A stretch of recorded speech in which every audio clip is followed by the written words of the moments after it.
Hi, and welcome to South African Homesteader. This morning, I decided that I would be making a video right outside my new enclosed garden bed. It is Sunday today, the 5th of September, and it's about quarter to 9 maybe, and it's quite bright. Morning was the first time that we had real rain here. We do get lots of wind. The worst was when it was about 43 kilometers per hour. That was one day about a week ago. And then, other than that, it's moderate winds, but it's quite strong because it comes over from the ocean and it comes right over this bay land. So you feel it a lot more. But also, I had a lot of plans for my garden. Aesthetically, I had a lot of plans. I had plans to have the garden be open and full of archways and really pleasing to the eye. But we have had to reconsider because of the wind situation. So that's why it's always better to be on the land where you're going to be, watch directions. My husband put in a flag of where we are stationed, and just to watch which direction the wind blows every day. And I can tell you, the one day it's southeasterly, the next day it's northwesterly. It's the wind comes in from all directions on this side of the land. So what we the plan was originally to take this netting and to enclose this garden. Actually, we didn't want to do it with netting. We were going to put some netting above because we were thinking of summer it gets really hot, so to have maybe a sort of a roof over it, which we're not going to do anymore. We have come to realize that each row will have to be protected from the wind on all sides. So this was just hurriedly put up. Obviously, I don't have hubby to help me with the structures, etc. So it's just me knocking in some poles and putting this around because I wanted to get, because I had bought some tomato plants which I started in winter just as a test run. So 10 of those tomato plants are quite big, and to get them into this protected area instead of just standing outside. And so this will be mostly tomatoes, because I have another about, I think it's about 60 plants. I had probably about 80, 90, I don't know, 100, I don't know. But quite a lot of those were lost during the move because they are still teeny tiny. And so this will be my tomato garden. We are going to be setting up, it's going to go a bit slow because we're going to have to obviously be doing structures. We're probably going to build some beds. Yeah, this was just these wooden structures I just did. I don't know if you can see it. Those structures I just put there as a containment for soil at the moment. So what I did do was, I actually do have a video where I've shown how I packed the cardboard, and then I have put the crown manure on top of that. Now, due to the fact that we don't obviously have just, we don't have clear weather we have clear weather. So now, due to the fact that there is oftentimes there's quite a lot of wind, I would have to, the plans that I've made on paper for the different gardens, I obviously would need to change that. So I am watching a lot of YouTube videos to see how I can protect the garden and the plants against the strong winds, and especially when they are small, which also then, I understand why this is mostly sheep. People do mostly sheep farming here. There isn't much farming that gets done with regards to, that's more inland, your vegetable farming, etc. Although there is a tomato farm in Hopefield, but that is completely, they do it in, I think in High Tunnels I read an article. We have all the equipment and things to set up. We purchased our high tunnel plastic, all of that we purchased before we came. We are going to set up a high tunnel, but we need to ensure that the structure that we are going to be setting up is going to be sturdy enough to withstand the wind.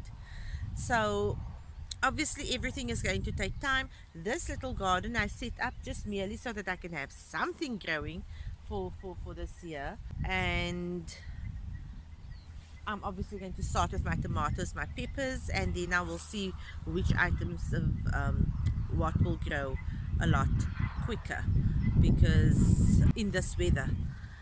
So there's a lot of thinking, there's a lot of processing, there's a lot of other things which obviously takes priority right now because I'm just jumping into the garden, although my husband finds a lot of other things to be more important. So he obviously deals with a lot. Like today, for example, we are setting up a solar panel, and we're doing that today.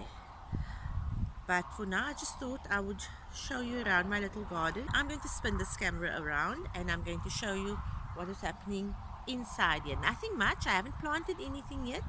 It's just to give you an idea of the space within the protected area. So this is obviously not permanent as yet. This opening was narrower, and so I couldn't get my wheelbarrow in here. So obviously my plants have taken a little bit of a battering since we came here. These are the tomato plants which I've told you about, and these are various tomato plants. I mean, some of them, many have, look at the blossoms. They are so ready. And that is a money maker one. Money maker. And I have various tomato plants. I have a clear pink. I have some Floridade tomatoes. I have a giant Belgium which has also suffered a bit. But I do think that they are starting to adapt. This is a Kellogg's breakfast. It's looking great. I have another one somewhere. Oh, the second one on that side. That's the actual, but look at this one. I think this was when it was outside there. It's really suffering. I am waiting for them to just make it. I think they are making, some of them are. You can see they are coming on a lot better than it was. This one is looking quite fine. This will also make a comeback. But remember, these were plants I started. This is the other Kellogg's breakfast. Now the reason these Kellogg's breakfast tomato plants look a lot healthier than the others is because I actually had them, because they're quite small, so I had them in a small tent, which then leads, and they grew so much because they were teeny tiny when we 2 weeks ago, so which leads me to believe that growing inside a high tunnel will work. These are my other tomato seedlings, and they are various tomato seedlings. So these I would like to get into this bed here, but I haven't put anything down here yet. This bed I have prepped with the cardboard, etc., and then this bed. So all of these beds are 3-meter long beds by 1 meter wide, so that I can access it on both sides. Now that hole there and that hole there scares me a little bit, because I think it doesn't look like mole, what's the name, that looks like that actually look like mole snakes, and so that's what I've been told. So but they you can see that they are moving away from the areas that we are currently occupying, because there's too much activity. This whole area doesn't have one single stitch of here's a mole heap. They sort of don't come close to where we are anymore. They are moving more further that side. What I've done was I've made a pathway, because as I've also mentioned in the previous video, the house will be positioned about here. So this is a pathway leading to where we are currently situated, which I've cleared, right? So this is a pathway. This is my growl manure. I've had a neighbor. I have a fantastic neighbor in on one of the neighboring farms. They're sheep farmers, but they also grow their own gardens, etc. So this will be a pathway leading to this section over here, and then there will be, once the house is ready, then we will have a pathway leading to my house going to that side. And in this section here will be gardens, and in the section behind the trees, yeah, we haven't decided on anything yet. I mean, the land is, it sounds big, 2.5 hectares, but actually once you're on the land and you're seeing where you're going to be doing things, then it's not actually that big. So thanks for stopping by my channel. If you haven't already, then please click the subscribe button. Like the video if you found it interesting at all. And if you would like to follow the channel and not miss a single video, then also click the notification bell in the corner. So from me, Heiria at South African Homesteader, until next time.